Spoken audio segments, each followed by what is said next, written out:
So are we live, guys? Yes, sir. Live and ready. Okay.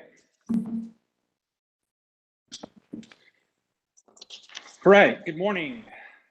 Today is Tuesday, May 25th, and this is a regular meeting of the Kings County Board of Supervisors. Due to issues arising from COVID-19, the board is using a teleconferencing format for today's meeting. We are all participating via the World Wide Web. If you'd like to make a public comment today, please make sure you are identified by name in the WebEx system. For those interested in commenting during unscheduled appearances, please use the raise your hand feature and wait to be recognized. Each speaker will be allowed up to 2 minutes for public comment. Each vote today will be a verbal or voice vote so that members of the public can hear how each board member has voted. I've had a motion and a second regarding each item we are taking up today. We will be doing a roll call vote by district. And Madam Clerk, would you please call the roll? Joe Nevs. Here. Richard Valley. Here. Doug Verboon. Here. Craig Peterson. Here. Richard Fagundes. Here. Very good. We have 5 present, and so we'll move forward. Madam Clerk, do we have Ms. Gaston with us? I do not see her online. Okay. So if everyone would please bow their head with me, say the invocation. Dear Lord, thank you for this beautiful day. Thank you for the wonderful bounties of our county and the people that live within it. We ask for your presence today in taking up the business of the people of our county and ask you to give us direction and guidance as we do so. We ask these things in Jesus' name. Amen.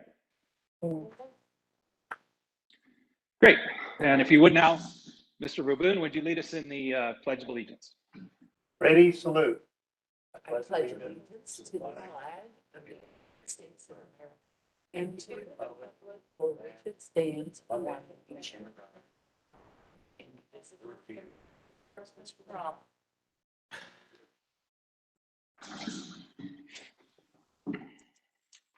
Right, thank you. So at this time, we'll move to item 2, which is unscheduled appearances. Any person may directly address the board this time on any item on the agenda or on any other items of interest to the public that is within the subject matter jurisdiction of the board. 2 minutes are allowed for each item. Madam Clerk? I do not see anyone with their hand raised, and I do not have written correspondence. All righty. 1, 2, 3, done. All right, we'll move on to item 3, which is item 3A, which is approval of the minutes from the May 18th, 2021 regular meeting. Board, what's your pleasure? I make a motion to approve the minutes for the last 2 meetings, 18th and 19th, as presented. Nev, seconds. Okay, so we have combined item A and B, and there is a motion and second. And Madam Clerk, would you please call the roll? Joe Nevs. Yes. Richard Valley. Aye. Doug Verboon. Yes. Craig Peterson. Aye. Richard Fagundes. Yes. Okay, we have 5 in favor, and motion carries. Now we'll move to the consent calendar. I will make a note that we've been notified that item 2A would be requested to be pulled and voted on separately. are there any other items that board members would like to pull and deliberate separately? Hearing What none, number we'll, again, Craig, on that, on being polled? item 2A, and for a separate vote. But which one is 2A? I got, Sorry, Public health. D, D. item D 2A, sorry about that. BA. Okay, got it. Excuse me, just to be clear, because I thought I heard B as in Bravo. It's actually, No, alpha. 2 alpha, A. yes, so it would be Roman numeral 4, D as in Delta, 2 Alpha. Got it. Make a motion to poll, right? Or Yes. Just- item 4D2. You don't need to make a motion in order to pull an item. Just Okay. approve the, as I amended. make a motion to approve the consent calendar as amended. Nev's second. Okay, Madam Clerk, we have a motion and a second. Please call the roll. Yes. Aye. Doug Verboon, Yes. Craig Peterson, Aye. Richard Fagundes. Yes. Okay, we have 5 in favor. Motion carries. Now we'll move to item D 2 alpha A for separate vote. Is there a motion to approve? Or, I'll make a Go ahead. motion to approve item 4 Delta 2 as presented. Nev second. okay, we have a motion and a second. Madam Clerk, please call the roll. Joe Nevs, Yes. Richard Valley, No. Doug Verboon, Yes. Craig Peterson, Yes. Richard Fagundes. Yes. Okay, we have 4 in favor and 1 no, and motion carries. We'll now move to item 5A, which is our regular agenda items, public health. Mr. Chair, Yes, this is Rebecca Campbell, County Administrative Officer. We would like to clarify an action on the agenda, and I'm going to turn it over to the clerk. okay, Just for a point of clarification, when the motion was made for the minutes, the approval of the minutes, the motion, the second did not state the May 20th, 2021 agenda or action summary. We just want to clarify that it did include that. 18th, 19th, 20th, or 19th and 20th, the two, right? Yep. Thank you for that clarification. Oh, yeah. All three. Thank you. Sorry. okay. Again, we'll move now to, again, regular agenda item 5A, public health. Thank you, Mr. Chairman, members of the board. Ed Hill, Public Health.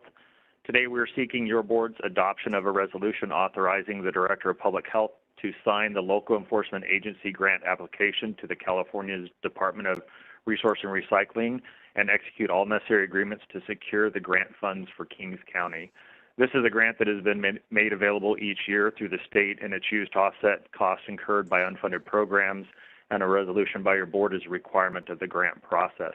There is no fiscal impact to the general fund. If awarded, this would increase revenues by an estimated of $9,253 in budget unit 411500, which have been included in the 21-22 budget proposal. The resolution has been reviewed and approved to County Council as to form. This concludes my report. I'm happy to answer any questions. Okay, well, thank you, Mr. Hill. So we'll, any questions, comments from the board? If not, Did you say entertain a 9,000 or motion. 19,000? Were you paying attention? Did you say 9 or 19? He said 9. I think, Mr. Hill, Sorry. isn't the grant for 19,000, not 9,000? Sorry for the confusion. The estimated award is $19,253. Yeah, okay, thank you. With that clarification, Mr. Chair, if there are no questions, next moves to adopt the recommended action. Very Second. good. Okay, we have a motion by Neves, second by Fagundes. Madam Clerk, please call the roll. Joe Nevs, Yes. Richard Valley, Aye. Doug Verboon, Yes. Craig Peterson, Aye. Richard Fagundes. Yes. Okay, we have 5 in favor, motion carries. We'll move to item 5B, which is Public Works. Morning, Mr. Chairman, members of the board. Can you hear me okay? Yes, No. sir. I can. I was waiting for that. Very good. Thank you. Dominic Tyberski, Public Works Department. I am before you today to request adoption of a resolution listing the fiscal year 2021 through 2022 projects to be constructed utilizing Senate Bill 1 funding. Senate Bill 1, or SB 1, was enacted in 2017 by the California State Legislature, which increased the gas tax for the purpose of funding California's transportation needs. Prior to 2017, California had not increased the gas tax since 1994, and the federal gas tax still remains static and has so since 1993. In order to gain public trust with this new tax, agencies are required to provide a listing of projects which it intends to complete in the coming year, followed by reporting of those completed projects from the previous year. Public Works intends to spend just over $4 million on hot mix asphalt overlay, slurry seal, and micro seal projects as listed in the resolution. And at this time, I'd be happy to answer any questions you may have. Very good. Mr. Chairman, Thank you, Dominic. Go ahead. Mr. Chairman, I'd like to make a motion to approve as presented, but I just like to recommend to the board that I think this is something that would be a good press release on to let the people of the county know, hey, we're spending X amount of money to help with the roads and improve the roads. I think that's what a lot of people care about when we get back to the basics. So I know that's something doesn't need to necessarily be part of the motion, but maybe we could direct our public info officer to work with Dominic and get something out. It's good news. Very good. It's at the end of the day, it's motion to approve. Very good. Second. And Verboen. okay, we have a motion and a second on the table. Just a point of clarification. So, Madam Council, do we need to include the last request, or can we do that by consensus? You can do that by consensus, Mr. Chair. Okay, so is there any opposition to the public release, the press release? Nope. Okay, hearing none, we'll move to the motion. Madam Clerk, please call the roll. Joe Nevs, Yes. Richard Valley, Aye. Doug Verboon, Yes. Craig Peterson, Aye. Richard Fagundes. Yes. Okay, we have 5 in favor. Motion carries. And Thank you. Thank you, Dominic. Right, we'll move to item C, administration, and Ms. Campbell. Good morning. I'm going to turn it over to Admin Analyst Domingo Cruz. Thank you, Dom. All right. Good morning. Mr. Chairman, members of the board, good morning. Domingo Cruz, one of your administrative analysts in the administrative office. So this morning, I'm here to request that your board find the bid for the SB 81 project as submitted by Catch Environmental, Inc. to be non-responsive as it failed to comply with section 4106 of the Public Contract Code and did not contain a valid declaration of non-collusion, and rescind the award of the bid of the SB 81 project to Catch Environmental, Inc. due to its non-responsive bid, and award the bid of the SB 81 project to the second apparent lowest bidder, Bowie Contractors, Inc., in the amount of $16,520,000. So on April 27, 2021, your board awarded the bid for the County Senate Bill 81 Round 2 Juvenile Center Remodel Project to the apparent lowest bidder, Catch Environmental, Inc. The county subsequently received 2 bid protests, which revealed the Catch Environmental, Inc.'s bid was non-responsive and therefore should be rescinded, and the bid awarded to the second apparent lowest bidder, Bowie Contractors, Inc.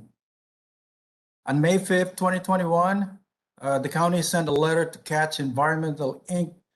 to inform them that the county had received 2 protests to the April 27, 2021 award of its SB 81 Juvenile Center Remodel and Expansion Project bid. As laid out in the county's letter, the protests were dated April 28, 2021, and based upon the following grounds. One, CATS Environmental Inc.'s bid did not comply with Section 4106 of the Public Contract Code, as it failed to list subcontractors for work that would constitute more than 0.5% of the overall amount of its bid, and for which CATS Environmental Inc.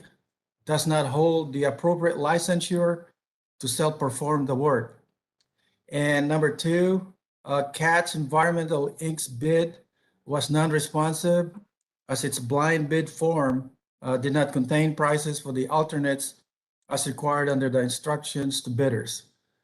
So CATS Environmental Inc. provided a letter by May 7, 2021, but it did not address the reasons for the protest. Additionally, upon further review of CATS Environmental Inc.'s bid, another irregularity was found that would have separately rendered its bid non-responsive. Its declaration of non-collusion, which acts as the county's assurance from the contractor that its bid is not being made for unnamed parties, is not a sham, and is not the result of a conspiracy to fix the bid price, was not signed by the same individual who signed the bid. This means CATS Environmental Inc.'s bid is non-responsive on a separate basis because it does not comply with Section 7106 of the Public Contract Code, which requires that the same individual who signed the bid must sign the declaration of non-collusion also. So the total cost of the project is $20,111,754. Funds from the county cash match are going to be included in the recommended fiscal year 2021-2022 budget unit 700003, KCSB 81 project, and the account number is 94105, SB 81 project. The state will provide $9,600,000 for the project, and the county is providing $10,511,754. So the cash match will be provided by the following sources, which can be found on page 2 of your agenda item.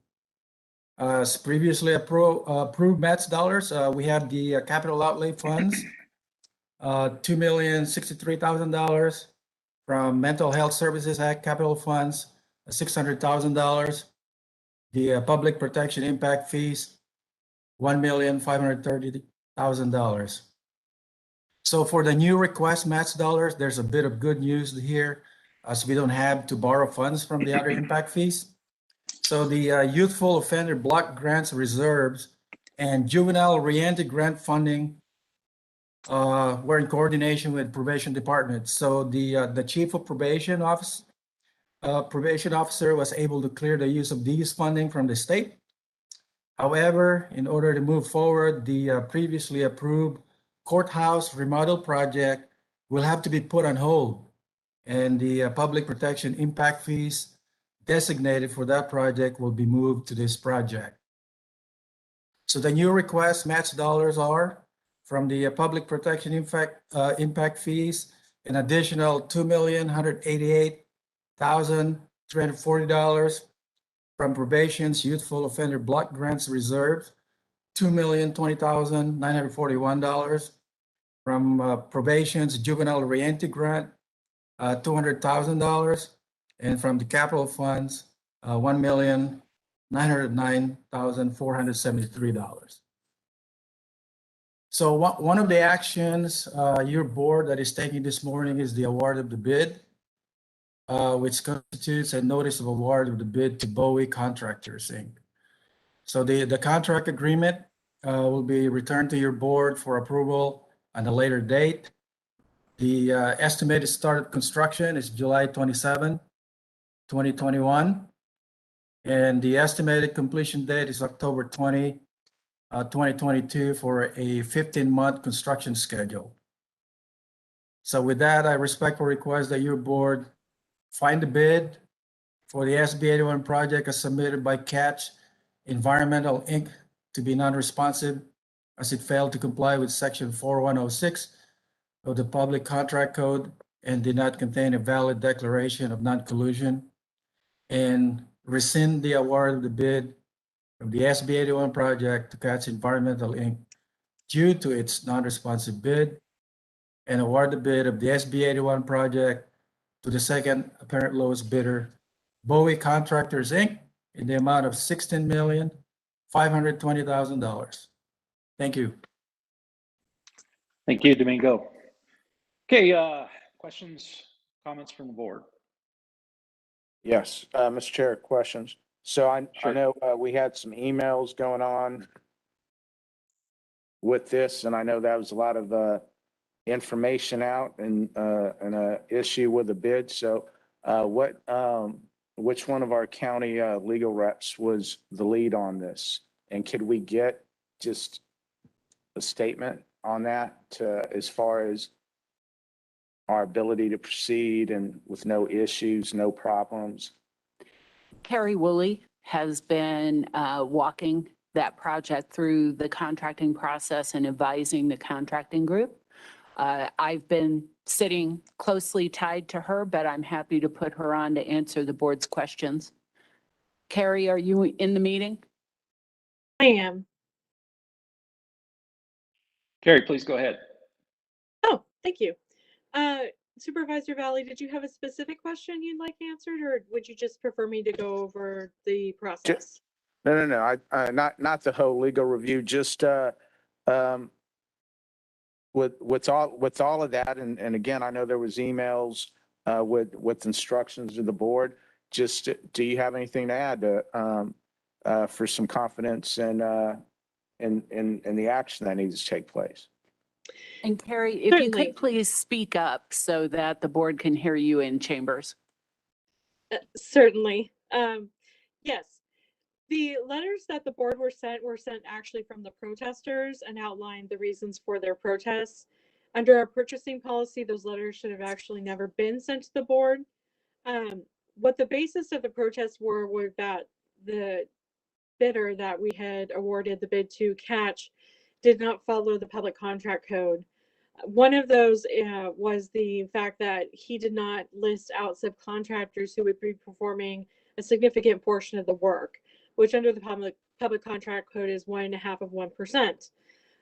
One of the issues on that was that some of that work was work that Catch was also not licensed itself to do. So under the public contract code, you have an option. You can either say a subcontractor is going to do this specialty type work, or I'm going to self-perform. If you don't list a subcontractor, the default falls to you're going to self-perform.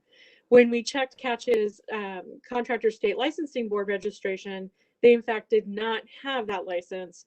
So that means that from a standpoint of compliance with that particular portion of the public contract code, they were in fact not in compliance, which in and of itself makes the bid non-responsive, unless Catch could come back to us and say that that portion of the work was less than 1/2 of 1%.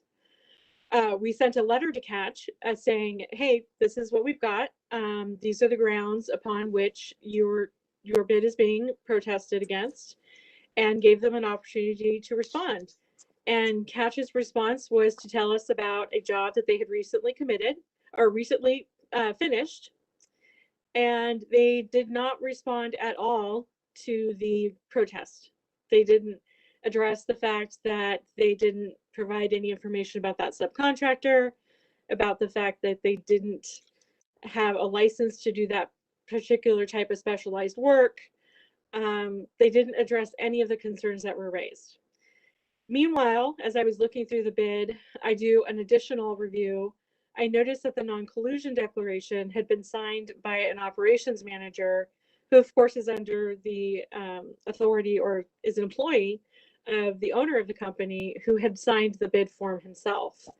Since the non-collusion is the document that gives us the assurance that everything that's in that bid, it has been done above board, that there hasn't been any deals made behind the scenes to make sure that that bid came in at a certain number, artificially low or maybe even artificially high, but that in fact we are getting a fair bid, that has to be signed by somebody who actually has knowledge of what went on in the bid process. And in general, that has to be the bidder. In this case, it wasn't the bidder, it was a bidder's employee, who could not, from a legal standpoint, be impugned to have that sort of knowledge. So that made a separate basis for the bid to be non-responsive. Was there anything else, Supervisor Valley? I guess with all of that, then are you saying the county is in a strong legal position here? We move forward with this, we're not we're not exposing ourselves to any kind of liability? That is what I'm saying, Supervisor Valley, yes. Okay, thank you. You're welcome. If there are no more further questions, I'll move as presented. Have seconds. Okay. And again, a quick point of clarification, Madam Council, can we take this all as one, or could we break out, so 5C, A and B as the recension, and then separately handle the award just for clarification, or is it fine to do it all? It's perfectly acceptable to do it all, and that is the motion that has been Okay. presented and seconded. Okay, very good, thank you. All right, we have a motion and second. Madam Clerk, please call the roll. Joe Nevs, Yes. Richard Valley, Aye. Doug Verboon, Yes. Craig Peterson, Aye. Richard Fagundes. Yes. Okay, we have 5 in favor, motion carries. All right, on to item 5D, which is administration, and Ms. Campbell.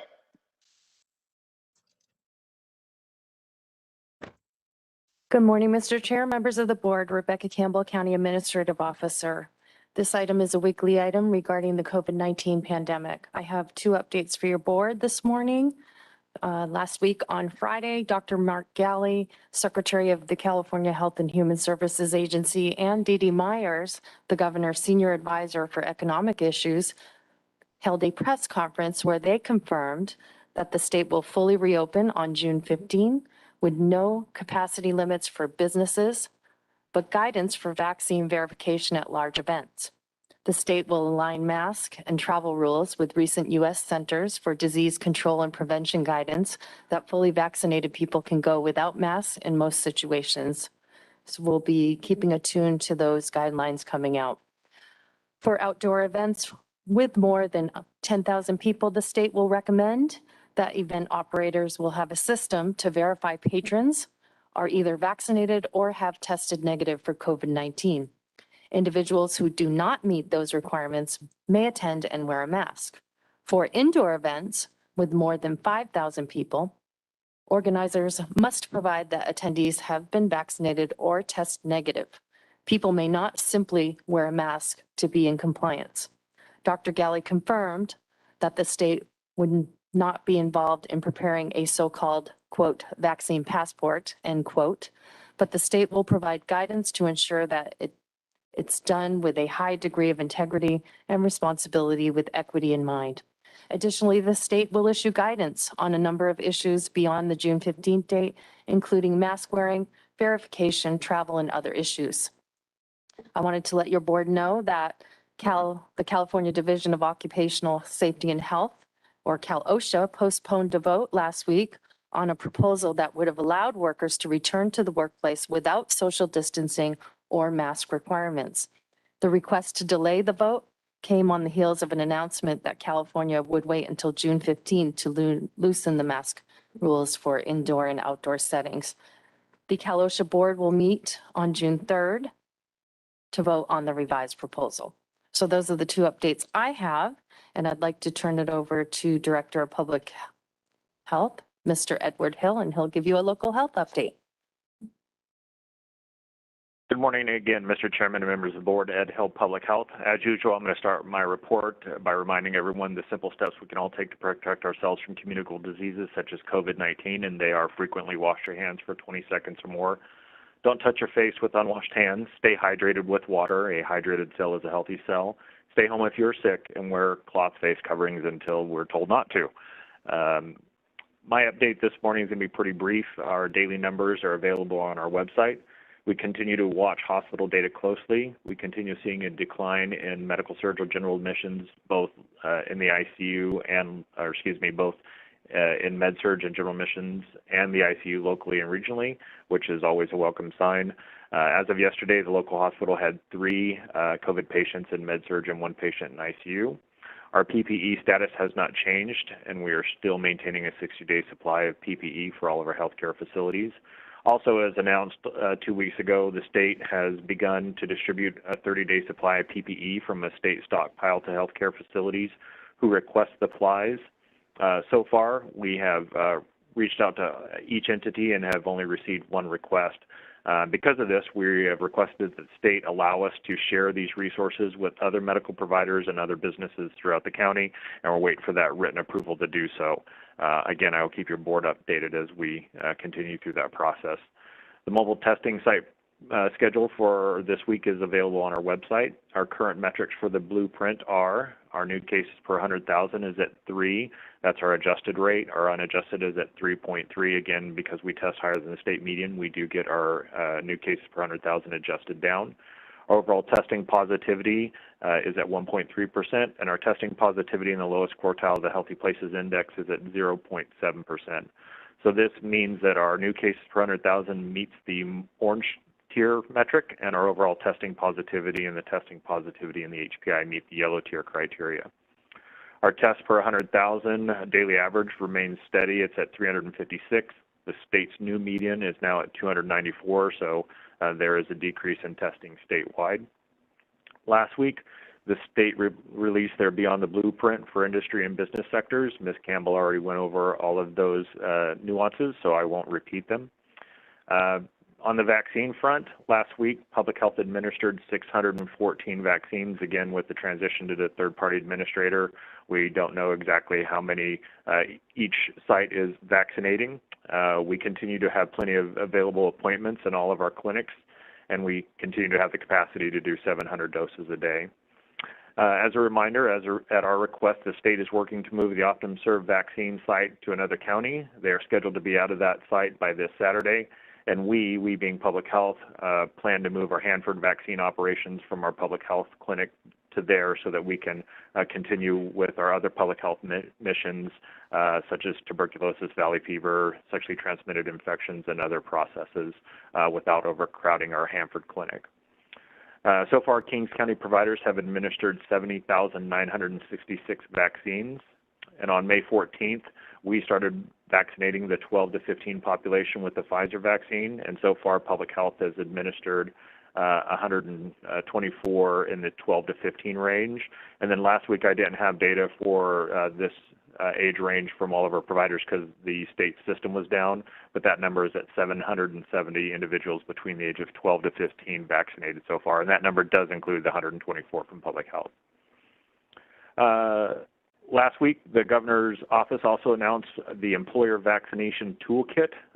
This toolkit provides employers with vaccine education material, information on the COVID-19 supplemental paid sick leave, and other guidance for employees in an online form, and we put this on our website. Employers interested in requesting group appointments at nearby providers or setting up even mobile pop-up vaccine clinics at their workspace will complete an online form. Also, this link is available on our website. A representative will follow up within 3 business days. I want to make sure that I make this clear. It'll be a state representative following up with them within 3 days, not somebody from Public Health. And then there is no financial cost to the employer. At this time, we don't have a lot of information on what or any responsibilities that will fall to us, the local health jurisdiction, but we will work with them regardless in order to continue with the vaccine efforts in the county. But it's another resource that's available to businesses in our community. Finally, it is anticipated that the manufacturer of the Moderna vaccine will soon request CDC emergency use authorization for the 12 and 17 population. That request is most likely going to happen next month. That concludes my report, and I'm happy to answer any questions. Very good. Thank you, Mr. Hill. Questions, comments from the board? I got a couple of things, Mr. Chairman. Go ahead. Mr. Hill, what would you say is our percentage of Kings County residents vaccinated. Would you say we're above 25%? It's 33%. Sorry. Yeah, the 70,000 out of the roughly 153,000 population, that sounds good. On percentage, it doesn't sound good. And I don't know what else we could do. I know you've been doing everything you can do on the rollout and the equity and the access. If there's anything that we could do to be helpful, please keep pushing that. But that's a good job, sir. Thank you. On that vaccine rollout. Supervisor Valley, through the chair, just for a point of clarification, the 70,000 is the doses administered. That does not differentiate between fully vaccinated and partially vaccinated.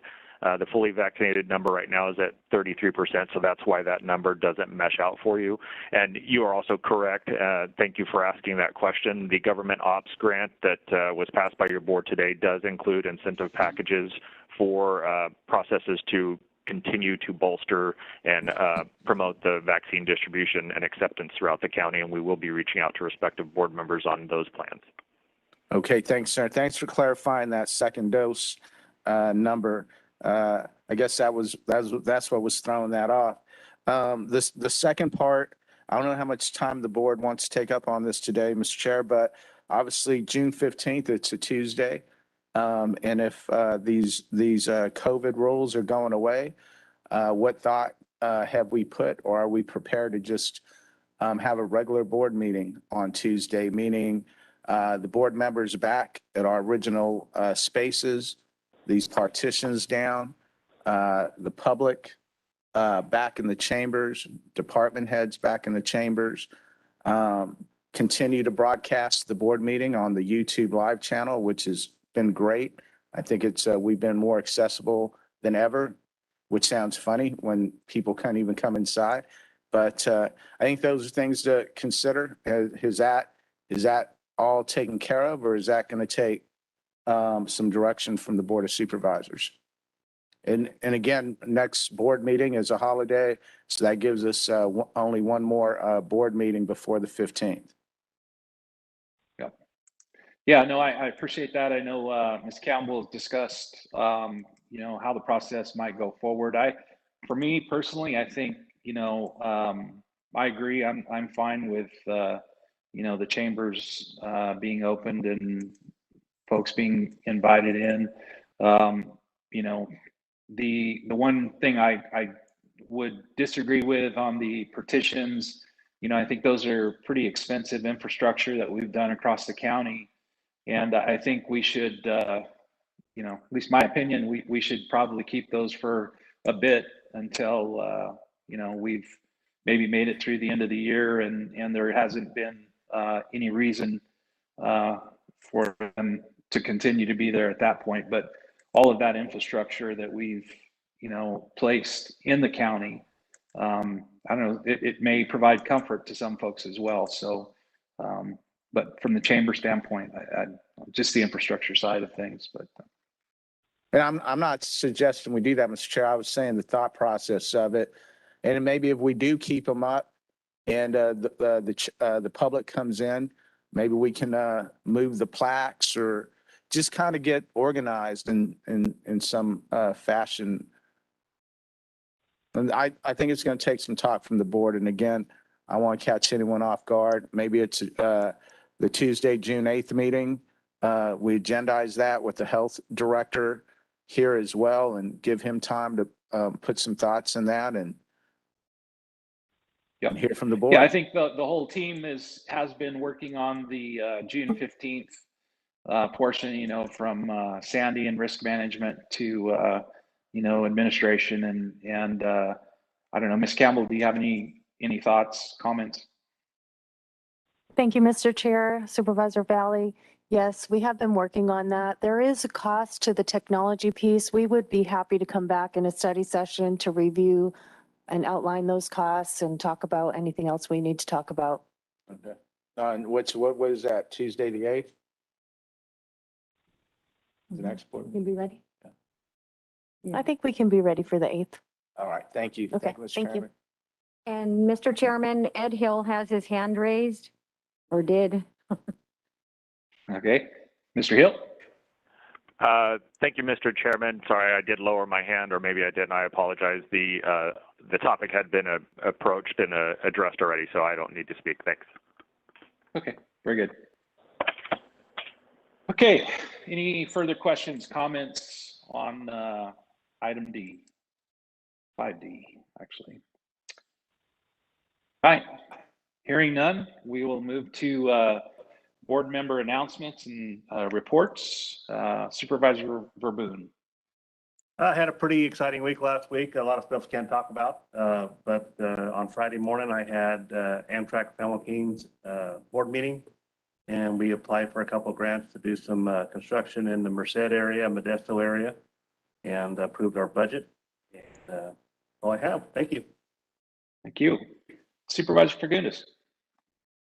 Yeah, a lot of activities going on the last couple of weekends. A lot of activity from people trying to get back in the groove, and with graduation going on, a lot of participation of families trying to put together parties and graduation. And I think we're back on the right track of trying to get people moving around and trying to be happy again, get the smile back in their face. Hopefully we can continue that. Thank Very you. good. Make Thank you. Richard smile again. Make Richard smile again. Yeah, that's gonna take some doing. Yeah, that's gonna be tough. Got to get the wrinkles out first. Yeah. Okay, Supervisor Neves.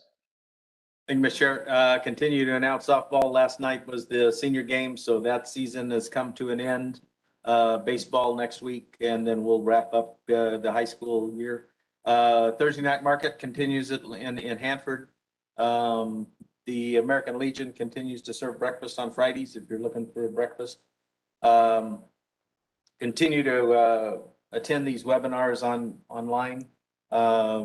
Some good information on some of those different reviews of finances and spending and financial statements and everything else. So it's kind of a neat way to learn. Calviva had their regular meeting. We approved and reaffirmed a few commissioners that were up. Their term limits were up, and some replacements. Was elected as vice chair of the regional authority and chair of the public policy committee. So we'll continue in those roles. Approved some community service events for the 3-county area, and those are going to be rolling out here soon. Also performed the evaluation on a lot of the health education programs in the Calviva service area, again in the 3 counties, and those had to make some changes because of COVID, and so we've incorporated all of those. And just for the record, the enrollment grew to 380,000 souls in the 3 counties, with 20,000 of those, or almost 21,000 in Kings County. Also had the pleasure of being the master of ceremonies for the Lemoore Raceway Awards Banquet for the 2020 race year. There weren't any fans in attendance, but they continue to have races. And so it was kind of fun to give out jackets and cups and acknowledge some of the high point individuals. And then the racing action continued at the racetrack on Saturday night. Then yesterday, Behavioral Health reviewed the Mental Health Services Act annual update. It'll be coming to this board in a couple of weeks. So we held and closed the public hearing and connected with that annual update. So again, having to go through some of the COVID and changes and some of the updates to kind of outline some of the changes that are happening in the behavioral health services arena. So with that, thank you, Mr. Chair. Thank you. Supervisor Valley. Yes, Mr. Chair, I missed you today. Today's my first meeting back for the regular board meetings. I was here last week for the 2 special meetings, as you know, but I just want to let the public know that I am back here in the chambers for my first regular board meeting of 2021. And last year, once we had the everything that happened in March, I was only here for 4 meetings physically. So it's been a long time of broadcasting virtually from home. And so I appreciate everyone working with me on that. I know that wasn't always easy. And I know you know what it feels like on the other side as well, broadcasting from where you're having to do that too. And it's not always easy on that end either. So thank you for that. And it feels good to be back. And obviously, even though I wasn't here physically, I did my best to keep working very hard during this pandemic for the people of Kings County and obviously for District 2 as well. So thank you. Yeah, well, thank you, Supervisor Valley. And, I mean, speaking about being connected, and as long as broadband works, it's a good thing. Yeah. Yes, sir. When it doesn't, it gets a little choppy. But not a lot last week other than, all the changes that we're processing. I was, and I think I reported out 2 or 3 weeks back before the release of the final instructions on the American Rescue Plan Act. We had a call with the administration on, kind of the guidelines and the definitive answers to the questions that everyone's asking. And as we all know, those guidelines were released. But yesterday I was on another call, the National Association of Counties, and so I think there is still a lot of uncertainty with respect to clarity on how that funding can be spent. With respect to things like broadband, the mandate in there is that they may move to 100 up, 100 down in the funding side of things, and for many places they just want access, and 100 up and 100 down may be not achievable in some of the very rural parts of this country, and so that also infrastructure, it was another big question on funding, and a lot of concern right now with the cost of projects just spiraling out of control. And many counties across the nation have projects in the queue, just as we do, and the cost of all of the products that go into those things, up 20, 30, 40%, in some cases not even available. So looking at that with respect to the portion and the disallowment of, I think, the non-federal portion of grants, trying to, maybe loosen things up a little bit with respect to how this money can be used. So the administration has issued a letter, and I'll try and find the links and get it out to everybody. But, again, this American Rescue Plan is not anything that is hard and fast yet. I think it's still moving back and forth with the administration, obviously wanting some comments back on some of their clarifications and what they feel is going to be best used for this program. But so with that, that's the comments I have today, and we'll move to board member correspondence. Thank you, Mr. Chair. In correspondence, we have 2 items, actually 3. County Assessment Appeals filing period for 2021 from the State Board of Equalization. From the California State Treasurer, a letter to raise awareness about Scholar Share 529. Also in correspondence, I wanted to let the public know that I did submit my letter of resignation last week to the board. I have accepted a position at San Luis Obispo County, and my last day will be June 15th, 2021. Upcoming meetings and events, there are none. And then upcoming agenda items we do not have a meeting on June 1st, but For the following week, June 8th, we will have a COVID-19 update. We'll have a study session on returning to the board chambers. We'll have the proposed budget before the board from administration.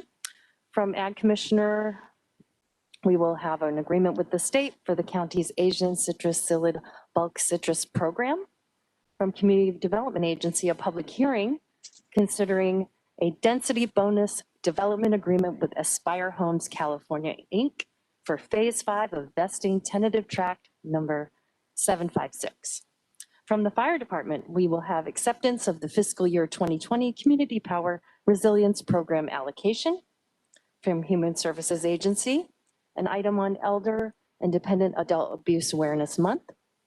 Information Technology, a proposal for a maintenance agreement with Cherry Road for PeopleSoft support, and also a new maintenance agreement for Microsoft servers and related server software.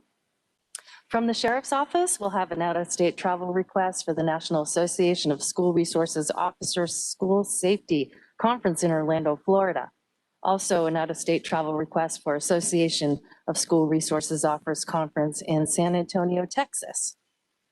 And then June 22, we're looking at an update for the SB 81 Round 2 juvenile contract. The contract will become before the board, and also the defense of the accused contract renewals.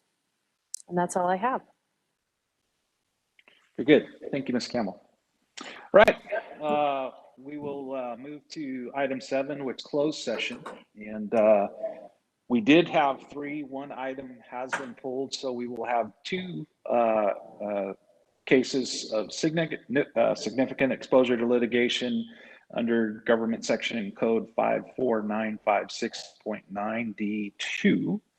And we will also deal with personnel matter, government code section 54957, which is public employee appointment and county administrative officer. So before we do that, just in closing, at 11 o'clock, we will have our regularly scheduled meeting of the California Public Finance Authority at 11 o'clock. And then based on the timing of that meeting at proposed 11:30 for the in-home supportive service public authority special board meeting, again outlined at 11:30. And then finally, as Ms. Campbell outlined, we will not have a meeting next week, June 1st.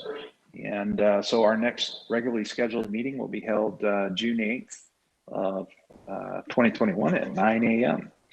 So with that. Mr. Chair, before you close, I would just like to note for the record that we will not be reporting out from closed session. Very good. Thank you for that. All right. So there's no further information to come before the board at this time. I have a question though.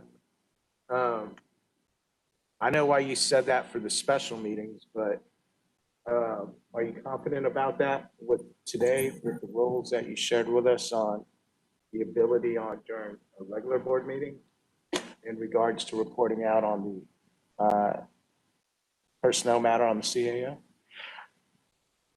I am confident that under the Brown Act, no actions the board would be taking today would be final and therefore required to be reported out. Oh, because that would have to take place publicly on a regular board meeting on a next Tuesday. And anticipating what the board might choose to do on the one personnel matter, it would have to be, final action would have to be taken at a regular meeting in open session. Okay, but if the board came to agreement today on what to do and to have placed on next Tuesday, that's not, you're not obligated to report that out today? You are not. And of course, just for clarification, we're talking about the June 8th meeting, not next Tuesday, right? The board cannot take final action on a personnel matter related to a local agency executive in closed session. So while you could decide that you want it on the agenda for final action, you can certainly do that. That we are not required to report that out. Because ultimately at the end of the day, when it's on for open session, you will be taking your final action and that will be publicly noticed. Okay. So thanks for clarifying that. Does that make sense? Did I answer your question? It did. It did. Thank you. Okay. Any further questions or comments? All right, hearing none, we will move to closed session and meeting is adjourned. Thank you.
Hey, hello everyone. Just a quick update. We are still waiting on the board to come out of closed session. We don't exactly have an ETA, but obviously we'll update everyone when they come out. Thank you.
Catherine, can you hear me? Hey, Sonia, we can hear you loud and clear. Oh, thank you. Of course.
Ooh.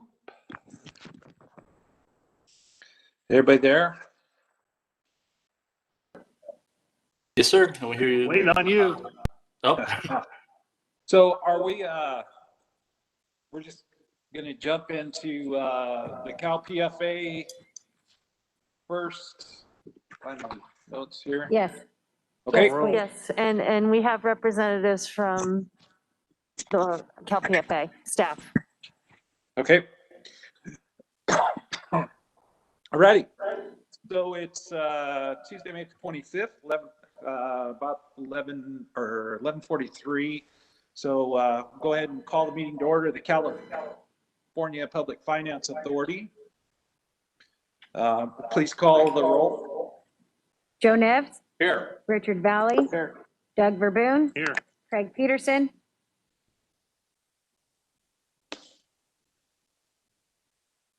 Craig Peterson, Here. Richard Fagundes. Richard Fagundes, Here. thank you. Okay. I didn't hear, do we have Supervisor Valley there? Yes, sir. We do. Okay, cool. So we have 5 present. We'll go to item 2, which is approval of minutes from the May Make a motion 18th. to approve the minutes as presented from May 18th. Deb, second. Okay, we have motion second. Please call the roll. Joe Nevs, Yes. Richard Valley, Doug Verboon, Yes. Craig Peterson, Aye. Richard Fagundes. Yes. Okay, we have 5 in favor. On to, motion carries on to item 3, new business, item A. And Caitlin or Scott? Yes, Caitlin, thank you. So this is for the approval of up to $15 million for the Town Square Apartments project, which is located in Los Angeles. This is for the acquisition and rehabilitation of an existing 51-unit affordable housing project that was built in 1962. It offers 1, 2, and 3 bedroom units to families in LA. The rehab will primarily focus on accessibility upgrades and reduction in energy usage. And then we'll also include a number of upgrades to the interior of units and the exterior of the property. The rehab will take about 18 months to complete. The City of LA held a TEFRA on May 11th and Kings County held a TEFRA on May 18th, and both were approved. The construction note will be privately placed and mature in 30 months, and then the loan will convert to 18 years for permanent financing. The project will offer 100% of the units at 50% of the area median income level. And the units will remain income and rent restricted for 55 more years. The project will offer classes, health and wellness services to residents. And the project will also include one non-smoking building at least.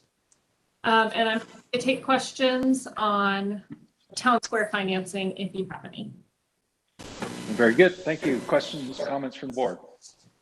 Not motions. I'll make a motion to approve resolution 21-098 for Town Square Preservation LP.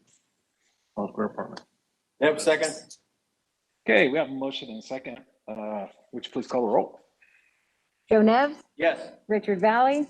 Aye. Doug Verboon, Yes. Craig Peterson, Aye. Richard Fagundes. Yes. Okay, we have 5 in favor. Motion carries. We'll on to item 4, which is public comment. Any person may directly address the board at this time on any item on the agenda or any other items of interest to the public that is within the subject matter jurisdiction of the board. 5 minutes are allowed for each item. Do we have any comments? Mr. Chairman, I do not see anyone with their hand raised, and I do not have any written comments. Very good, thank you. We'll move to item 5, which is staff updates. Caitlin, do you have anything for us further? I have no updates today. Very good. Well, thank you. We're on to item 6, which is adjournment. And if there is no further information or questions, comments to come before the board, and hearing none, we will move to adjournment. Meeting adjourned. Thank you. Thank you, Caitlin.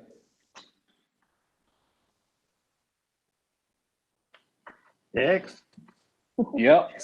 How long do you need, Catherine? Craig, my pizza's getting cold, man. Just get it on. Get going here. You're the chair. We're ready to go the forward chair. with the IHSS. I'm the chair here. Well. To let's see. start the meeting off. Does the clerk open this one? Yeah. No, it says, No, actually, we got determination from county council that it is not a special meeting and they can do the reorganization. I normally don't open it, but I can if you'd like me to. I'll do it. Okay, go ahead. Right now, it is 11:48, and this is a regular meeting of Kings County In-Home Supportive Services Public Authority. Madam Clerk, please call the roll. Joe Nevs, Here. Richard Valley, Doug Verboon, Here. Craig Peterson, Here. Richard Fagundes. Okay, we have 5 members present, ready to conduct business today. Right now, we're going to move to unscheduled appearances. Anybody have their hand raised or like to say something at this time? I do not have anyone with their hands raised and I do not have any written comments. Okay. Item number 3, general business items, election of chair, vice chair for 2021. The board will nominate and elect as chair and vice chair for 2021. Do I have any nominees? Nominate Craig Peterson as chair.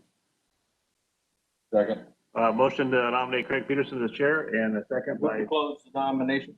Motion. Unanimous ballot. motion by Joe Nevs and a second by Supervisor Fagundes.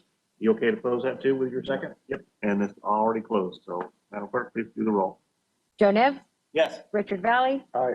Doug Verboon, Yes. Craig Peterson, Aye. Richard Fagundes. Kind of reluctant, huh? I know. All right, Craig, it's yours. Okay. I want to nominate Joe Nevs as vice chair. Second, with move to close nomination. I agree. Second closed nomination. Okay, we have a motion. Madam Clerk, please call the roll. Joe Nevs, Yes. Richard Valley, Aye. Doug Verboon, Yes. Craig Peterson, Aye. Richard Fagundes. Yes. Okay, we have 5 in favor. Motion carries. We'll move to item B, which is approval of the minutes from November 24, 2020. So moved. Nev seconds. Okay, we have a motion and second. Please call the roll. Joe Nevs, Yes. Richard Valley, Aye. Doug Verboon, Yes. Craig Peterson, Aye. Richard Fagundes.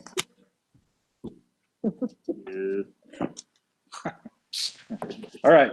We have 5 in favor. Motion carries. We'll move to item C, which is IHSS PAFY fiscal year 2021-2022 budget. Welcome, Sonia. Good morning, Chairman, members of the board. Sonia Bouguet, your Public Authority Executive Director.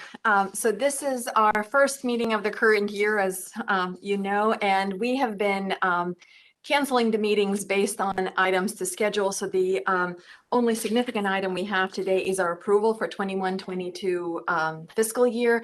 The budget that's before the agenda item and the budget that's before you is $489,984.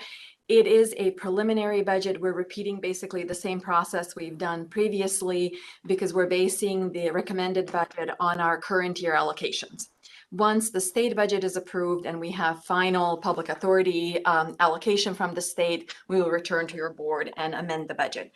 Couple of things that I want to highlight is that our county share for public authority is part of our IHSS MOE, and it's reflected in a 5,200 budget, which is approved by the County Board of Supervisors, not Public Authority Board.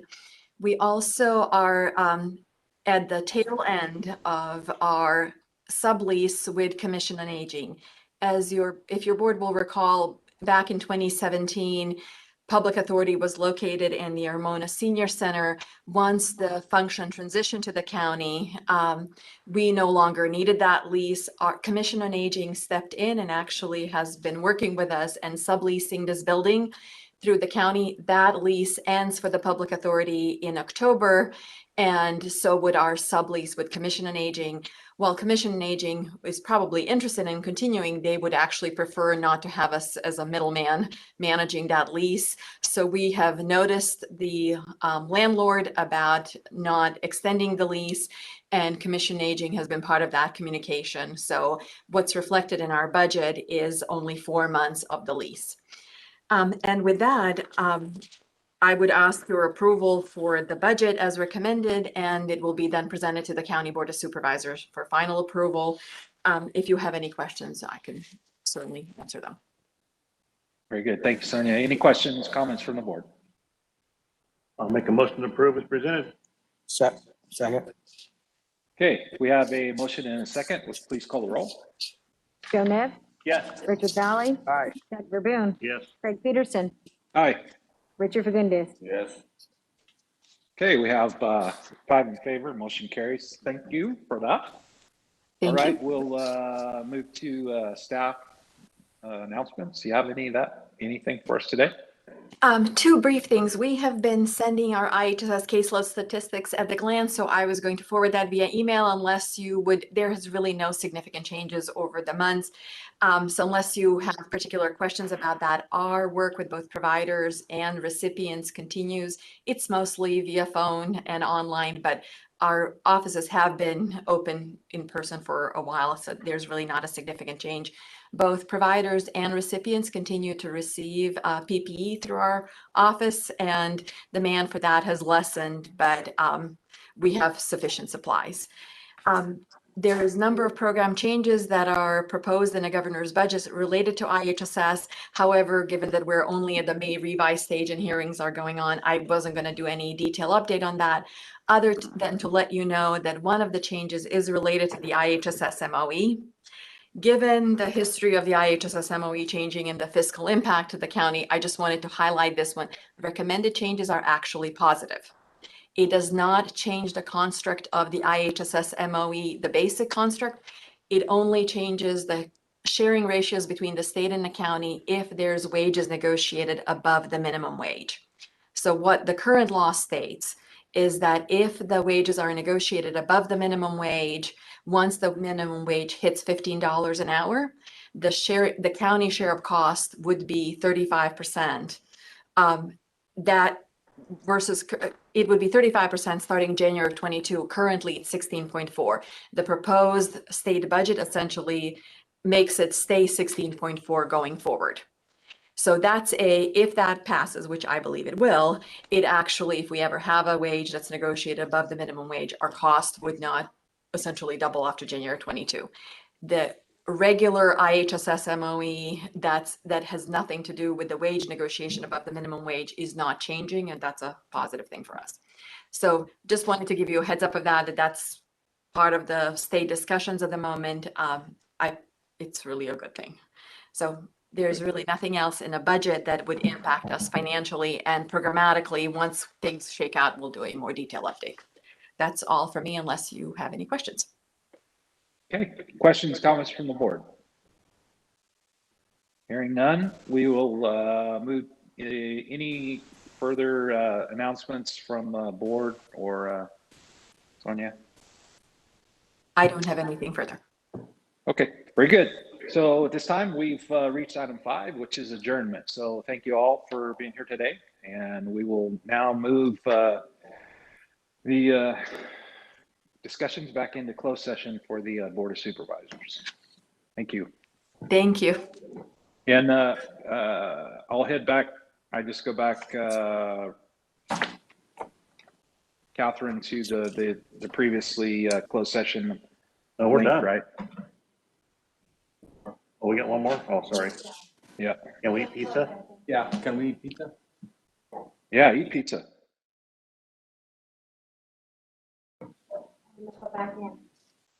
Thanks, Mom.